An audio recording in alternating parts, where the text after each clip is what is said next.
we can see access control from chapter 3 scoping. Access control is a security technique that regulate who or what can view or use the resources in a computing environment. For example, இப்போ நீங்கள் ஒரு பேங்குக்கு போகிறீங்க.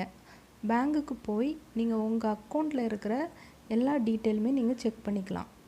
For example உங்கள் bank account detail, last transaction, அந்த மாதிரி எல்லாமே check பண்ணிக்கலாம்.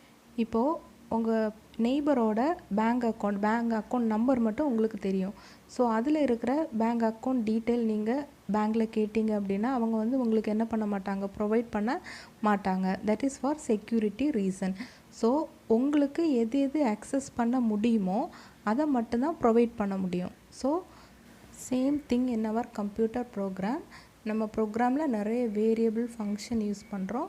அந்த வேரியபிள் அண்ட் ஃபங்க்ஷனை யார் எப்பப்போ அக்சஸ் பண்ண முடியும், யாரால் அக்சஸ் பண்ண முடியாது அப்படிங்கிறது பார்க்குறது தான் access control.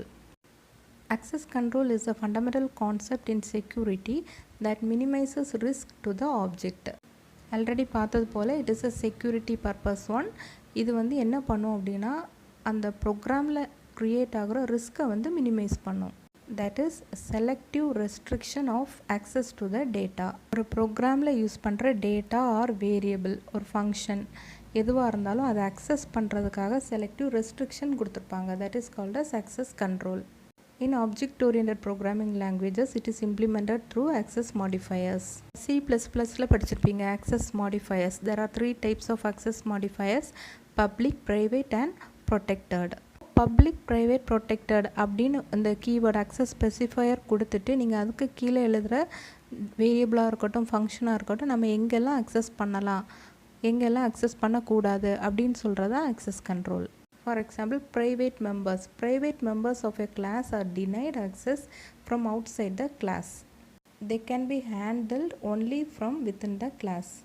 இப்போ ஒரு கிளாஸுக்கு உள்ள ப்ரைவேட் அப்படின்னு கொடுத்துட்டு int ab void add of அந்த மாதிரி 2 வேரியபிள் ஒரு ஃபங்க்ஷன் டிக்ளேர் பண்ணியிருக்கீங்கன்னா அந்த பர்டிகுலர் கிளாஸுக்கு உள்ளே மட்டும்தான் இந்த ஏபிங்கிற வேரியபிளை அக்சஸ் பண்ண முடியுமே தவிர அந்த கிளாஸுக்கு வெளியே நீங்கள் என்ன பண்ண முடியாது, அக்சஸ் பண்ண முடியாது, யூஸ் பண்ணவும் முடியாது. That is the use of private access specifier.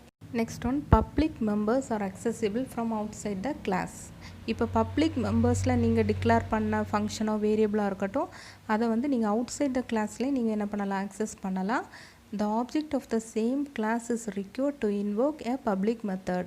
இப்போது ஒரு ஃபங்க்ஷனை வந்து நீங்கள் பப்ளிக் அக்சஸ் ஸ்பெசிஃபையரில் நீங்கள் டிக்ளேர் பண்ணுறீங்க அப்படின்னா அதை ஒன் டைம் நம்ம இன்வோக் பண்ணணும், அதை டிஃபைன் பண்ணணும், கால் பண்ணணும் அப்படின்னா நம்ம வந்து அந்த கிளாஸோட ஆப்ஜெக்ட் இருந்தால் மட்டும்தான் நம்ம என்ன பண்ண முடியும், இன்வோக் பண்ண முடியும். That is object name dot particular function name declared under public.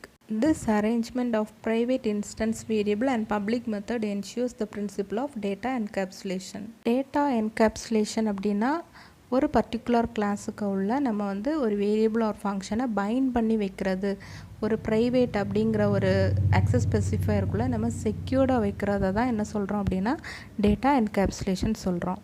Protected members of a class are accessible from within the class and also available to its subclass. Once protected அப்படின்னு கொடுத்து நம்ம variable R function declare பண்ணியிருக்கோம் அப்படின்னா அதை வந்து நம்ம within the கிளாஸ்லையும் use பண்ணலாம். It's sub clause அப்படின்னா அதோட இன்ஹெரிட்டட் கிளாஸ் அதுலேயும் வந்து நம்ம யூஸ் பண்ணிக்கலாம். Python doesn't have any mechanism that effectively restricts access to any instance variable or method. நம்ம ஆப்ஜெக்ட் ஓரியன்டட் ப்ரோக்ராமிங்கில் பார்த்த மாதிரி அந்த பப்ளிக், ப்ரைவேட், ப்ரொடெக்டட் இதெல்லாம் அக்சஸ் கண்ட்ரோல் பண்ணுறது. இதே மாதிரி வந்து பைத்தான் ப்ரோக்ராமிங்லேயே நம்ம என்ன பண்ண முடியாது, இந்த மாதிரி ரெஸ்ட்ரிக்ஷன் அக்சஸ் வந்து அதில் ப்ரொவைட் பண்ணலை. It prescribes a convention of prefixing the name of the variable or method with a single or double underscore to emulate the behavior of protected and private access specifiers.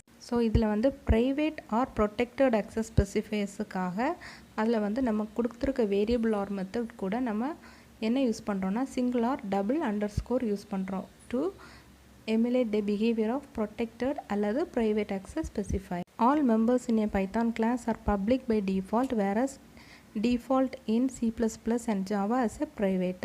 இப்போது object oriented programming எடுத்துக்கிட்டிங்கன்னா அதில் வந்து default நீங்கள் எந்த access specifier public, private, protected எதுவுமே கொடுக்கல அப்படின்னா compiler வந்து டிஃபால்ட்டாக என்ன எடுத்துக்கும்னா ப்ரைவேட் அப்படின்னு எடுத்துக்கும்.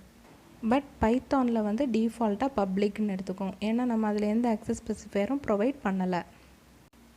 Any members can be accessed from outside the class environment in Python, which is not possible in C++ and Java. இப்போது பைத்தானில் எந்த ஆக்சஸ் ஸ்பெசிஃபையரும் கொடுக்காதனால நமக்கு வந்து எந்த ப்ரோக்ராம் எந்த ஃபங்க்ஷனை வேணாலும் வெளியிருந்து கூட யார் வேணாலும் ஆக்சஸ் பண்ணிக்கலாம். பட் ஊப்ஸில் வந்து நம்ம பப்ளிக் ப்ரைவேட் ப்ரொடெக்டட் அந்த மாதிரி ஆக்சஸ் ஸ்பெசிஃபையர் கொடுக்குறனால நமக்கு வெளியே இருந்து என்ன பண்ண முடியாது, ஆக்சஸ் பண்ண முடியாது. That's all about chapter 3. Hope you all understand this. Thank you.